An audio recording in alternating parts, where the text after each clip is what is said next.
Welcome to Getting Connected with BYOT. I'm Alana. And I'm Jack. We're here to go over with you the Bring Your Own Technology initiative of Williamson County School System. In these short segments, we're going to talk about some of the great things that are going to happen and also some common misconceptions associated with this strategy to get our students involved in the 21st century learning. Let's go out to Ross, who's at Woodland Middle School, to talk to Christine Gregoire Cope for what exactly is BYOT. Thanks, guys. Hi, I'm Ross, and I'm here at Woodland Middle School with one of our tech coaches, Miss GC. She's going to tell us exactly what BYOT is. Hi, Ross. How are you? I'm good. How are you? BYOT. BYOT is Bring Your Own Technology. In some counties, they call it Bring Your Own Device, which means that you can bring any of the devices that you have here, that you have in your own personal possession, and use it in school in the classroom. So essentially, as long as it has a functioning web browser and it has guest access to our network, you can bring it to school and use it. You said we're not the only county doing this? What other counties have had experiences with this program? Correct. Actually, there's not really very many. Williamson County is at the beginning of this, which we think will catch on throughout the country. But right now, there's probably only 2 or 3 districts in the country, and we have studied them very well, and we would like to be one of those counties that other counties decide to study and see that this is something that is going to be in the future, and we think it will be successful. Sounds like a step in the right direction.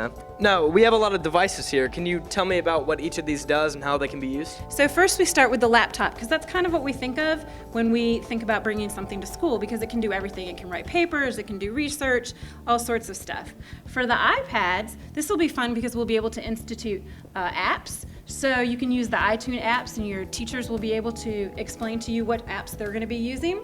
We have a Verizon Android phone here, so Android also has apps that you can get, and of course we'd be using free apps. Nobody's going to ask anybody to pay anything extra.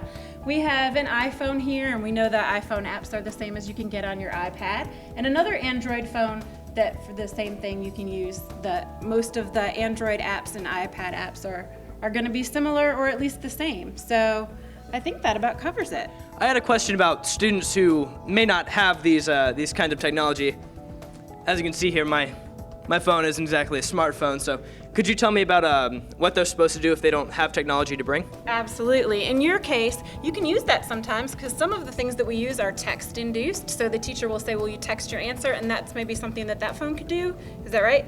So then if you don't have one of those, on the day that your teacher says, we're going to be using technology, make sure you bring your technology, you can go to the library and check out either a laptop or an iPad, depending on your school. Are all classrooms going to be using this technology or only a select few? That's a really great question. Actually, all classrooms have the capability to do this. So it's really kind of up to your teacher. So your teachers will decide when they'll be using the technology and what kind of technology they'll be using, but all teachers in Williamson County with grades 3 through 12 have the capability to use this. Well, Ms. GC, thank you very much. That was a great overview of what BYOT is going to be.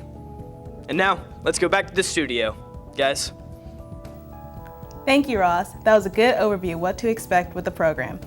We'll be going more in depth in future segments of Getting Connected with BYOT. As always, you can check out the BYOT website if you have any questions on the program and how you can become more involved. We'll see you next time. I'm Jack. And I'm Alana, and this has been Getting Connected with BYOT.